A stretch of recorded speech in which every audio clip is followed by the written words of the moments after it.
Assalamualaikum warahmatullahi wabarakatuh. Saya Ahmad Fauzan Suhalaki sebagai perwakilan dari kelompok 2 ingin mempresentasikan tentang hasil kerja kelompok kami. Sebelumnya, kami akan memperkenalkan nama kelompok kami. Yang pertama, Ahmad Fauzan Suhalaki, itu saya sendiri. Yang kedua, Ari Wijaksono Huta Barat. Yang ketiga, Azharil Maulana Haikal. Dan yang keempat, Faturiskon Arafat. Baiklah, langsung saja kita masuk ke materinya. Yang pertama, hakikat demokrasi. Istilah demokrasi berasal dari bahasa Yunani, demos yang berarti rakyat, dan kratos atau kretein yang berarti pemerintahan, sehingga dapat diartikan sebagai pemerintahan rakyat. Kata ini kemudian diserap menjadi salah satu kosakata dalam bahasa Inggris, yaitu demokrasi. Menurut Kamus Besar Bahasa Indonesia, demokrasi merupakan istilah politik yang berarti pemerintahan rakyat. Hal tersebut bisa diartikan bahwa dalam sebuah negara, demokrasi kekuasaan tertinggi berada di tangan rakyat dan dijalankan langsung oleh wakil-wakil yang mereka pilih di bawah sistem pemilihan bebas. Salah satu pilar demokrasi adalah prinsip trias politica yang membagi 3 kekuasaan politik negara. Yang pertama legislatif, yang kedua eksekutif, dan yang ketiga yudikatif. Selanjutnya akan dilanjutkan oleh Ari Wijaksono Huta Barat. Terima kasih.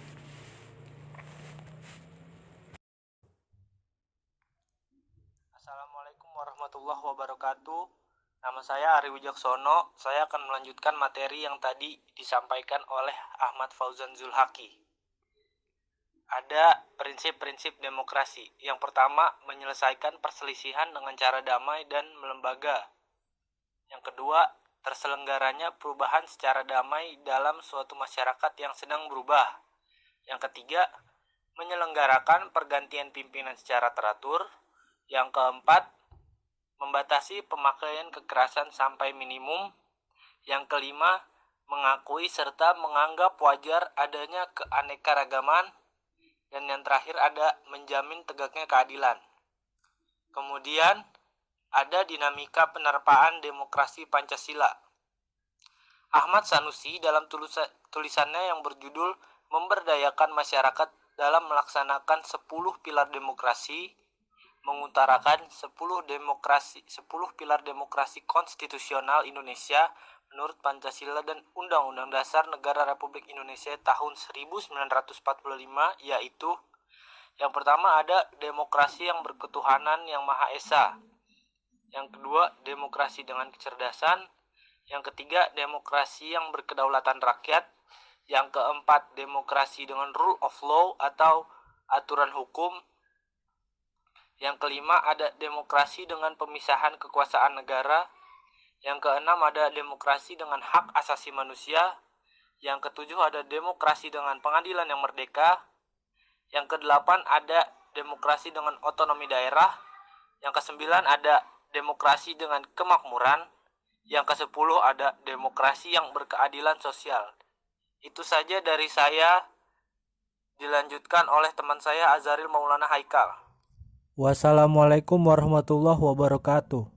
Nama saya Azharil Maulana Haikal dan saya akan membaca lanjutan materi yang telah dibacakan oleh teman saya, yaitu Ari Wijaksono. Selanjutnya, materi demokrasi Pancasila.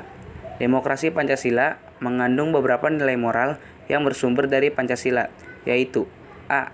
Persamaan bagi seluruh rakyat Indonesia. B. Keseimbangan antara hak dan kewajiban. C. Pelaksanaan kebebasan yang dipertanggungjawabkan secara moral kepada Tuhan Yang Maha Esa, diri sendiri, dan orang lain. D. Mewujudkan rasa keadilan sosial. E. Pengambilan keputusan dengan musyawarah atau mufakat. F. Mengutamakan persatuan nasional dan kekeluargaan. G. Menjunjung tinggi tujuan dan cita-cita nasional. Sekian dari saya, dan materi selanjutnya akan dibacakan oleh teman saya, yaitu Muhammad Faturiskon Arafat.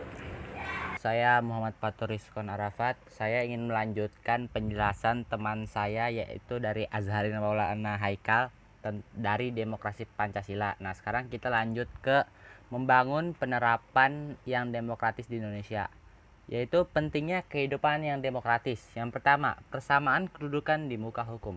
Hukum itu mengatur bagaimana seharusnya penguasa bertindak, bagaimana hak dan kewajiban dari penguasa dan juga rakyatnya.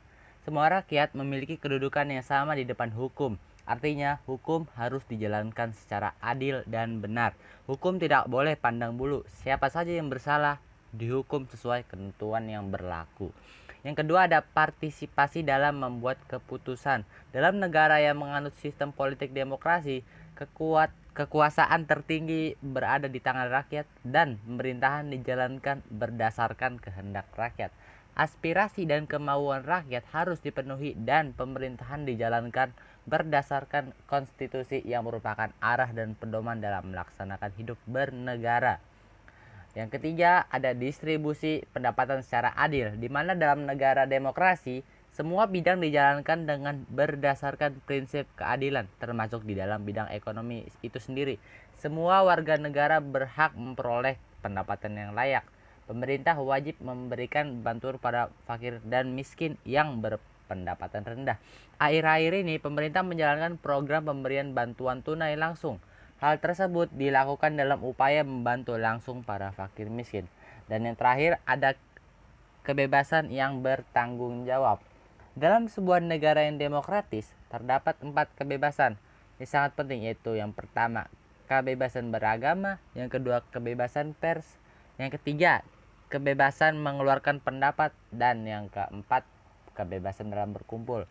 4 kebebasan ini merupakan hak asasi manusia, HAM yang harus dijamin keberadaannya oleh negara. Itu saja penjelasan dari saya. Terima kasih. Sekian dari kelompok kami. Mohon maaf apabila ada kekurangan dan kesalahan kata. Dan terima kasih atas perhatiannya. Wassalamualaikum warahmatullahi wabarakatuh.